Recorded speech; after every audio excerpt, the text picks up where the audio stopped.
no livro de Êxodo, capítulo número 12, a partir do versículo 5, onde queremos ler até o 11.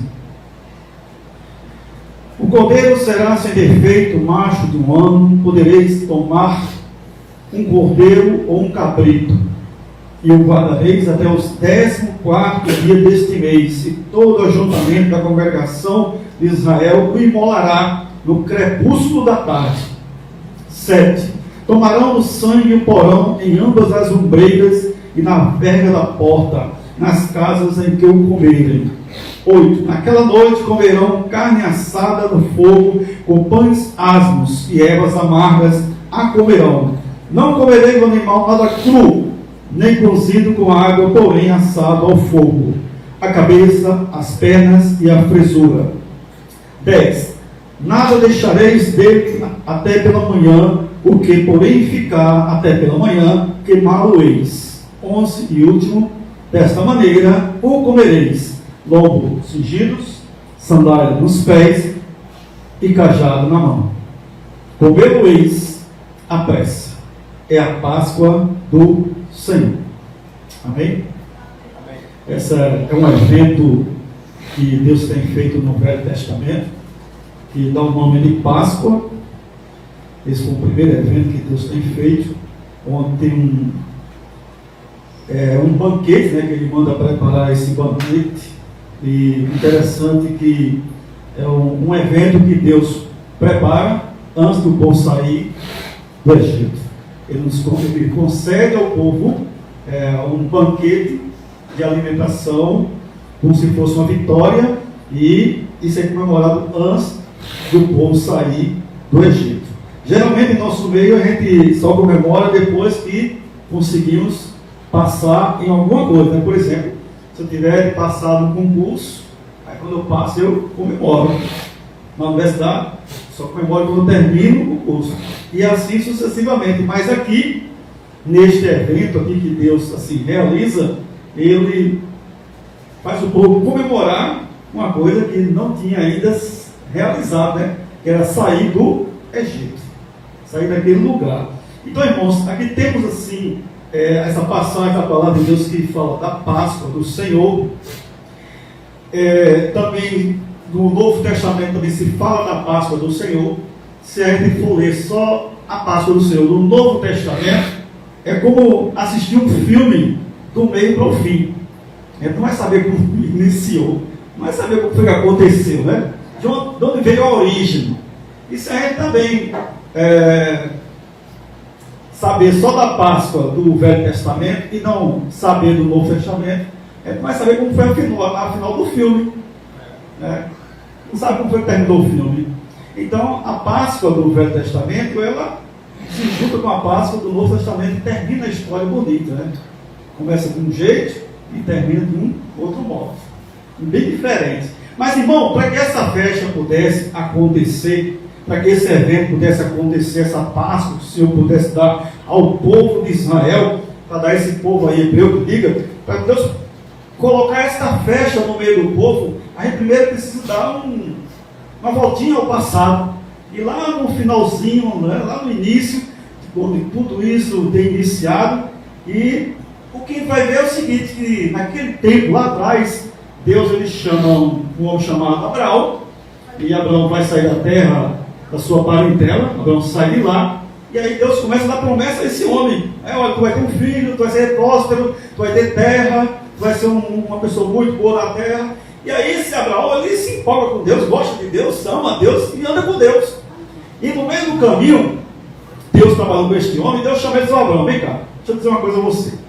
A tua posteridade, ou seja, a tua geração futura, ela vai viver em uma terra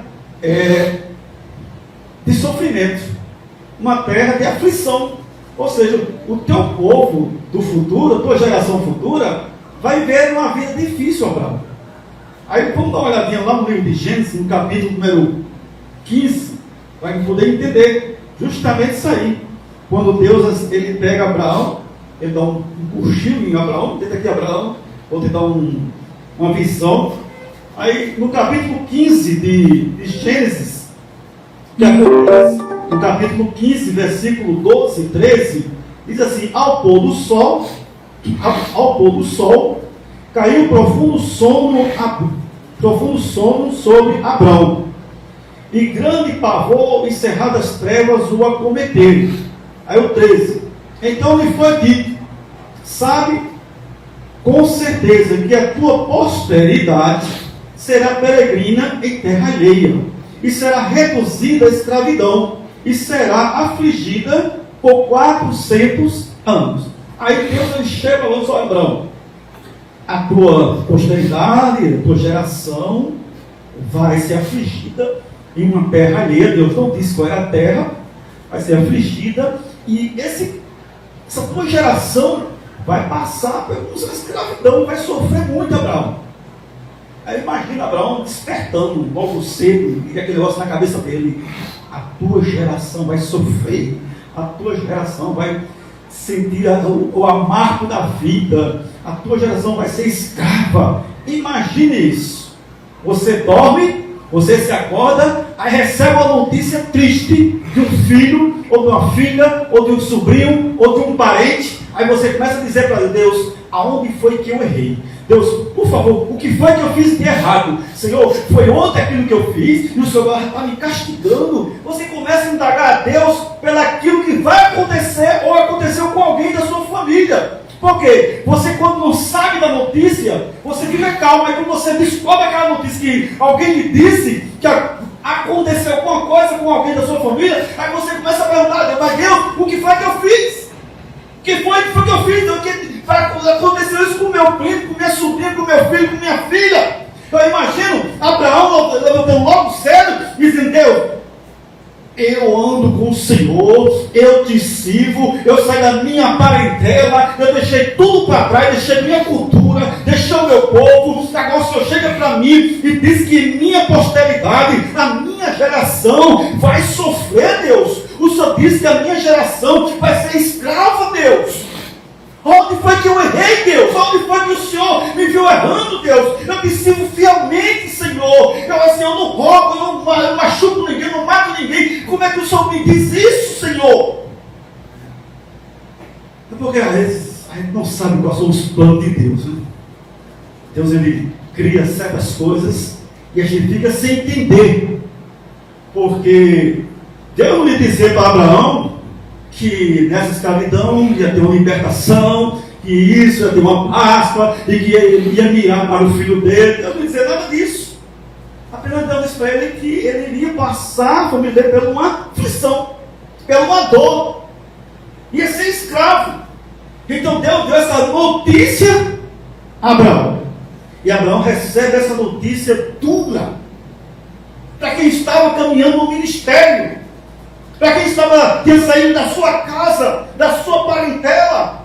É como aquele missionário que sai da sua casa, deixa tudo aqui, aí vai para uma terra bem distante, lá na África. Quando chega na África, desce lá, que mal escolhe uma casa para morar, aí alguém liga da sua terra, lá na sua casa, para ele, aí diz: olha, eu tenho notícia ruim. Aí, o que foi? Aconteceu isso, isso e isso. Aí você pega para associar naquele dia que você chegou, que era para evangelizar, você não foi evangelizar, você não foi louvar, você não foi fazer nada. Aí você olha assim: eu acredito, eu deixei de fazer uma coisa para Deus e agora recebi uma notícia dura. Muitas das coisas acontecem, ele fica difícil, sem entender como é que Deus encaixa tudo isso dentro do plano dele. Isso já era plano de Deus, colocar a posteridade de Abraão como escravo. Já era os planos de Deus. Deus já tinha traçado o plano dele. Deus já tinha arquitetado todo o seu plano. Irmão, Deus, quando faz o seu plano, ele não muda. Deus, quando projeta uma coisa, ele não muda para agradar ninguém. Deus não vai mudar nada para agradar ninguém. Se ele fez um projeto, ele escreveu aquele projeto, aquele script ele segue fielmente. Ele não vai mudar. Aí o que acontece? Abraão então tem uma mulher que não tem filho. Olha a complicação agora. Olha a complicação. Uma mulher que não tem filho. Aí depois que gera um filho, chamado Isaac. Isaac então vai, casa com a mulher, com essa mulher chamada Raquel. Raquel não, com Rebeca. Isaac casa com Rebeca. Aí o que acontece? A mulher de Isaac também é uma mulher que não tem filho. Tem dificuldade para ter filho. Imagine lá, Abraão dizendo para ele: olha, meu filho Isaac, Deus disse que a minha posteridade do céu, a minha geração, que é você, vai sofrer uma terra alheia. Imagine Isaac sabendo disso. Não acredito. Tua esposa, que é minha mãe, não teve filho e teve um filho maior dificuldade que fui eu. Agora estou na mesma situação tua, pai. Minha esposa chamada Rebeca está na mesma dificuldade, também não tem filho. Aí que nasce um casal, ou gêmeos de Rebeca, Esaú e Jacó. Aí lá vem a mesma situação para quem? Para Jacó. A esposa não tem filho. A mesma situação. Começou com Abraão, passou para Isaac, Isaac passou para Jacó. A mesma situação, as mulheres não tinham filhos. Imagine também Jacó sabendo isso do seu pai Isaac, Isaac sabendo isso de Abraão, que a família, na sua posteridade, ia passar por uma escravidão. Ou seja, além do que ele estava já percebendo que ia passar pela escravidão, ele vai ver o quê? Uma dificuldade também na mulher. E ele carregando essa dificuldade com a mulher. Aí acontece, Jacó então gera um monte de filhos, 12, e uma filha. Vai morar numa terra distante de seus pais. Quando começa a morar lá, o que acontece? O filho dele é levado para o Egito. O José é levado para o Egito. Tudo plano de Deus. Porque Deus o que quer ser? O quê? Numa terra alheia. Aí leva para onde? Para o Egito. Aí José lá no Egito desenvolve intelectualmente, cresce, passa a ser governador daquele lugar. A família dele, que é Jacó, passa necessidade de alimentação, manda lá para o Egito, em busca de alimento, consegue. Jacó reconhece que é irmão, reporta para os irmãos que ele que é José. Aí os irmãos voltam, chamam o pai vai para o Egito e começa a morar no Egito com seus filhos. Não morou exatamente onde estava José, mas morou na sua redondeza. Agora veja só, foi levado toda a família de Jacó para lá. 70 pessoas foram para lá. E quando José estava vivo, José alimentava toda a sua família. Toda a família de José era alimentada por José. Mas quando José morreu, e agora? Foi o que aconteceu? Não tinha aquele que alimentasse, não tinha aquele que dava alimento, não tinha aquele que sustentava a família. E então o que aconteceu? Essa família de Jacó passou a conviver com o povo do Egito. E aí foi onde aconteceu justamente o que Deus falou em Gênesis capítulo 15, versículo 13. Que iria ficar o que? No lugar, e a sua família o que? Seria peregrina, em terra alheia e reduzida à escravidão. E o que acontece? Todo aquele povo começa a morar naquele lugar por causa da alimentação. E aí o faraó começa a dar o que? Trabalho duro àquela geração. E haja trabalho duro, lá vai 100 anos, lá vai 200, lá vai 300, 400 anos de escravidão. Nasce gente, morre gente, nasce gente, morre gente naquele ambiente de sofrimento, de lágrima, de dor, de aflição. Por quê? Porque Deus tinha falado que haveria o quê? Aflição. E o que acontece quando completa ali seus 400 anos de escravidão? Aparece a figura chamada Moisés. E aí Moisés aparece, quando Moisés aparece, vem com aquela estrela de libertador. E aí então Moisés sai da sua terra, vai casa do lado, volta e diz: agora Deus quer tirar o povo daqui. E aí Moisés tenta uma vez, não consegue, tenta outra vez, não consegue, e Faraó começa a apertar o coração de não querer que o povo saia. Aí Deus diz assim: agora não. Agora o negócio vai ser diferente. Moisés, vamos fazer o seguinte: manda o teu povo aqui de cada família pegar um cabrito novo, macho de 1 ano, sem defeito, nessa qualidade, desse jeito, e faz o seguinte: no dia 14 de Abib, que é justamente o primeiro mês do ano, lá de Israel, do povo hebreu, no quarto décimo dia, tu vai fazer justamente a Páscoa do Senhor. Desta forma você vai fazer, Moisés. É este evento que eu quero que você faça. Pegue um cabrito novo, mate ele de manhã, pegue ele, derrame o sangue numa bacia, pegue um monte de plantinha, faça como se fosse uma vassoura, mela no sangue lá e começa a passar agora na porta, na lateral da porta de cada casa onde tem as famílias. Faz isso, Moisés. Mas por quê? Deus mandou fazer isso. Aí dá uma olhadinha na história dos egípcios. Os egípcios eles tinham os costumes lá da sua cultura, que quando morria uma pessoa, aí essa pessoa morre, o espírito dela passa para o mundo dos mortos. Aí eles tinham umas portinhas lá, umas portas, chamada porta falsa, que esse espírito morria e voltava para essa porta. Isso é a crença deles, dos egípcios. A crença deles. E na lateral da porta, eles costumavam colocar umas inscrições. E aquelas inscrições eram assim, proteção aos deuses, pedindo aos deuses que eles cultuavam para dar proteção naquela casa onde o espírito voltou. E as portas dos egípcios tinham as inscrições na lateral. Mas o povo de Deus estava vivendo naquele ambiente, não tinha aquela cultura. E o povo daquela cultura foi aprendendo aquela cultura. Até hoje, as pessoas de Israel, algum deles tem algumas coisas nas portas também. Eles colocam algumas coisas nas portas porque vem do costume lá do passado, bem distante. Aí o que acontece? Deus assim, pega o cabrito, mata, mela de sangue, passa da porta. E o que acontece? Eu de meia-noite eu encontro com vocês. Foi o que Deus disse. Vou descer para um destruidor, aonde ele encontrar o sangue na porta, ele vai passar. O destruidor, quando vinha, que olhava aquele sangue ali, esse aqui eu não posso tocar, porque aqui pertence ao povo dos céus. Glória a Deus. Por que ele não podia tocar? Porque tinha a marca do sangue naquela porta. Aquele sangue ali estava tirando o povo do seu costume para entrar agora numa vida melhor com Deus.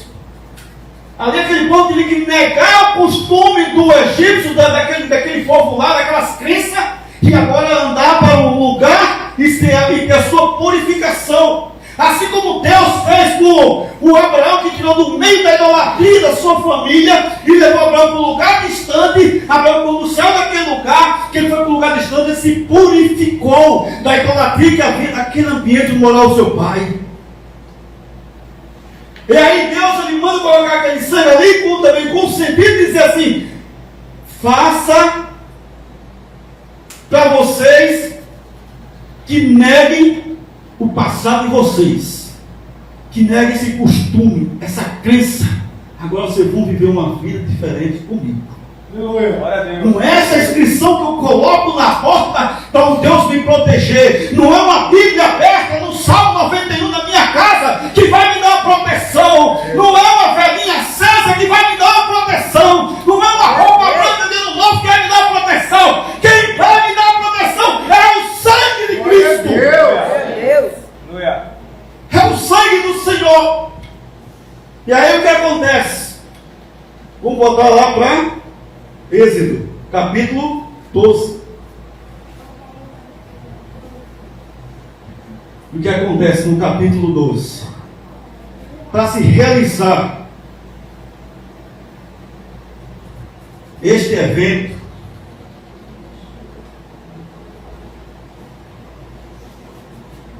primeira coisa que tem que fazer para realizar este evento,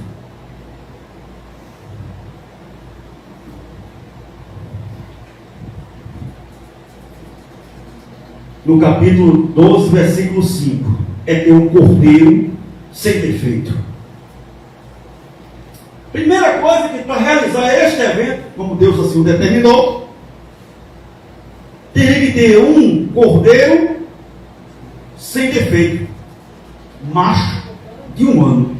Então essa é uma das características que Deus disse para o animal. Não poderia colocar um animal qualquer, com defeito, não, doente, não, aleijado, não, cego, não. Teria que ser um animal sem defeito, macho de 1 ano. Porque Deus estava preparando o seu povo para apontar para algum lugar este animal. Aí o que acontece? Mais na frente, agora no versículo número 7, tomarão do sangue e o porão em ambas as ombreiras e na verga da porta, nas casas que eu comerem. Aí Deus diz assim, agora pega o sangue deste animal, coloca sobre a lateral da porta, dos dois lados e na parte de cima, mas por que não colocou embaixo? Deus lhes coloca na lateral direita, esquerda e em cima. Mas por que não colocou embaixo? Alguém já se perguntou sobre isso? Porque o sangue de Cristo não pode pisar, né, gente? Quando tinha a Páscoa em Israel e tinha os túmulos, eles pintavam os túmulos para que o peregrino não pudesse pisar naquele ambiente, naquele lugar morto. Então, o sangue não podia colocar embaixo porque não era para pisar no sangue de Cristo. Porque Ele é que salva. Glória a Deus. E continuando, aí no versículo 8, naquela noite comerão carne assada no fogo, com pães asmos, que é o pão sem fermento, e ervas amargas. Olha só, Deus não quer comer a carne assada. Por que comer a carne assada? Porque no versículo seguinte, o próprio Deus já orienta, não é para pegar a carne e fazer cozida. A carne tem que ser assada, ou seja, o animal tem que ser inteiro para comer. Por quê? Porque quando ele fazer uma carne cozida, quem cozinha aqui sabe. Se você pegar uma galinha, você vai colocar ela inteira na panela, você vai quebrar ela todinha. Vai quebrar a asa, a coxa, o peito, o pescoço, e por aí vai. Então Deus orientou o quê? Que o animal não era para ser comido cru. Aí no versículo de número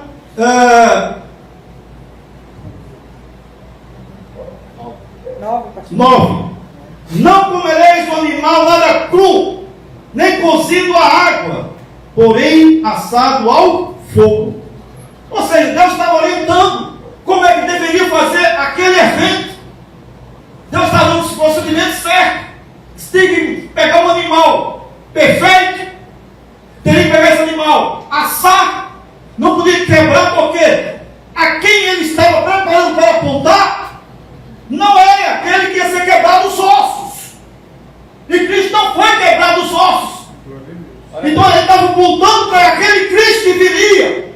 É como se eu pegasse a minha mão aqui, ó, e colocasse sobre a luz, fica abaixo uma sombra. Ó, cara, ó, lá embaixo a sombra. Aí eu pergunto a você está vendo a sombra? Pô, mas não é igual. Por que não é igual? Porque a minha mão aqui é 3D. A minha mão tem pelo. A minha mão tem couro. A minha mão tem peso. Ali, lá embaixo, não tem nada disso. Então Deus estava só assim, ó, fazendo uma sombra. Uma sombra do que viria acontecer de verdade. Deus estava preparando o seu povo. Deus estava só organizando, dando aqueles procedimentos certos para a criança, porque não podia dar aquela comida de adulto para a criança. Deus estava dando a comida para a criança, que era comida a papa. Estava dando a comida certa, o cacau, o leitinho.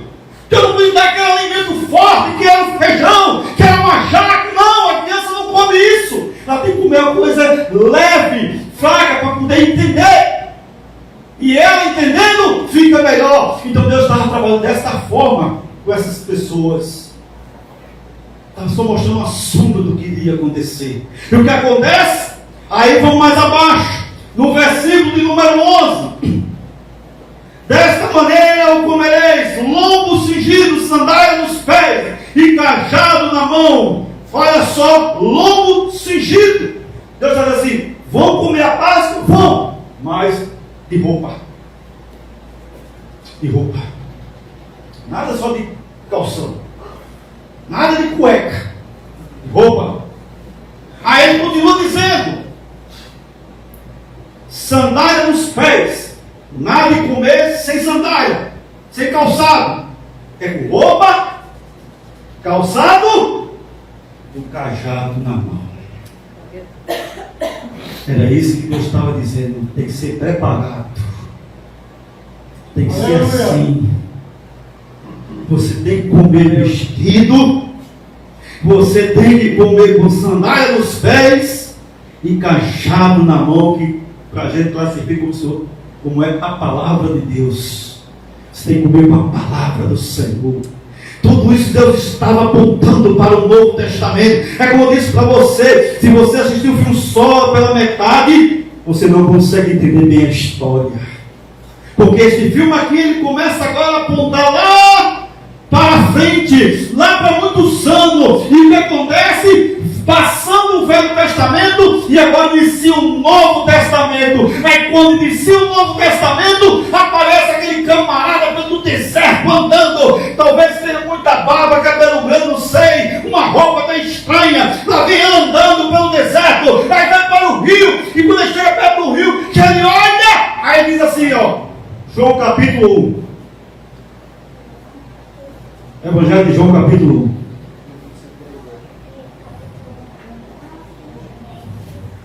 Olha o que ele diz.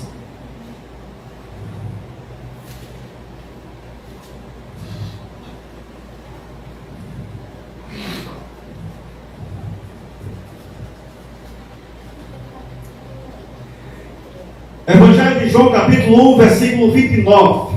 No dia seguinte viu João a Jesus, que vinha para ele e disse: eis o Cordeiro de Deus que tira o pecado. João estava lá andando pelo deserto, talvez cabeludo, como eu disse a você, talvez com barba, talvez cabelo grande, talvez com aquela roupa feia. Estava João andando pelo rio, quando ele olha, lá vinha quem? Jesus. Ele disse: ai, o Cordeiro de Deus que tira o pecado do mundo. Jesus começa a dizer: é ele que é o Cordeiro. Glória a Deus. Glória a Deus. É ele que é o Cordeiro. Como é que eu vou entender isso? Que ele é o Cordeiro? Que loucura é essa? Porque você tem que entender o Velho Testamento. Porque a história lá começa com o Cordeiro. Toda a história começa com o Cordeiro. E naquele tempo era um animal que morria e derramava o sangue nas regras da porta. Mas agora não. Agora é diferente. Agora João começa a dizer: ele é o Cordeiro que tira o pecado do mundo. Aleluia. Glória a Deus. É ele que tira aquele cordeiro do passado, livrava da morte, só da morte física. Mas esse cordeiro aí é diferente. Glória a Deus. Esse cordeiro é diferente. Aleluia. Vamos abrir lá em Lucas para terminar. Capítulo 22. Lucas capítulo 22.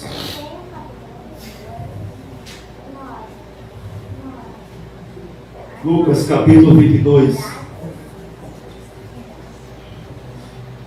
E aí agora vamos começar pela última Páscoa. Terminando aqui na última Páscoa. Lucas 22, versículo 14. Chegada a hora, pôs-se Jesus à mesa e com ele os apóstolos. E disse-lhe: tendo desejado ansiosamente comer convosco esta Páscoa, antes que o meu sofrimento, pois vejo que nunca mais o comerei, até que esse cumpra no reino de Deus. E tomando o cálice, havendo dado graça, disse: recebei e reparti entre vós, pois vos digo que de agora em diante não mais beberei do fruto da videira, até que venha o reino de Deus. Então agora Jesus está o quê? Realizando com o seu discípulo a última Páscoa na vida dele em terra. A última Páscoa, estava lá Jesus realizando. Ele estava fazendo o que? A Páscoa. O que foi que aconteceu lá em Israel, lá no Egito? A Páscoa. Jesus estava fazendo aquela Páscoa, não semelhante àquela de lá. Porque a Páscoa lá no Velho Testamento, ela usa o sangue da porta. Mas a Páscoa do Novo Testamento, ou até mesmo antes, não usava mais sangue em porta. Era a Páscoa do Velho, mas retirando o sangue da porta. Porque aquele sangue lá era para tirar o costume daquele povo do Egito. Então o povo entrava na terra abençoada por Deus. Aí o que acontece agora? O versículo 19. Do mesmo capítulo 22.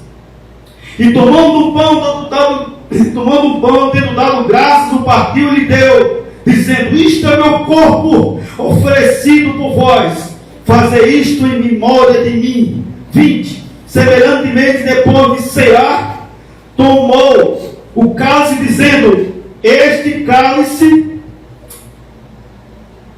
este é o cálice da nova aliança no meu sangue. O que é que ele faz agora? Ele agora cria uma nova aliança dentro da Páscoa.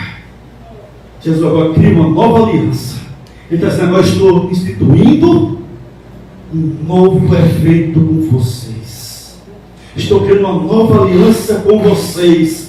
Lá atrás era um cordeiro que matava, derramava o sangue na porta para livrar da morte física. Agora eu estou fazendo com vocês uma aliança nova. Que essa aliança agora eu sou o cordeiro que tiro o pecado do mundo e levo para a glória. Glória a Deus. Essa é a nova aliança que ele tem feito com aquele povo dele. É a nova aliança. Lá atrás tirava da morte, livrava da morte. O primogênito era livrado da morte. Mas agora é diferente. Agora ele livra não só o primogênito, ele livra qualquer pessoa da morte. Ele cura qualquer pessoa. Ele tira os pecados e ele leva para a glória. Porque só o sangue dele faz isso. Só o sangue dele faz isso. Primeira carta aos Coríntios, capítulo 5, 7. Paulo diz que ele é o Cordeiro Pascal. É o Cordeiro Pascal, Jesus Cristo de Nazaré. É ele que tira o pecado do mundo. É ele que restaura. É ele que dá vida. É ele que tira do inferno lá. Aleluia. Louvado seja o nome do Senhor. Que Deus nos abençoe em nome de Jesus. Amém. Glória a Deus. Obrigado.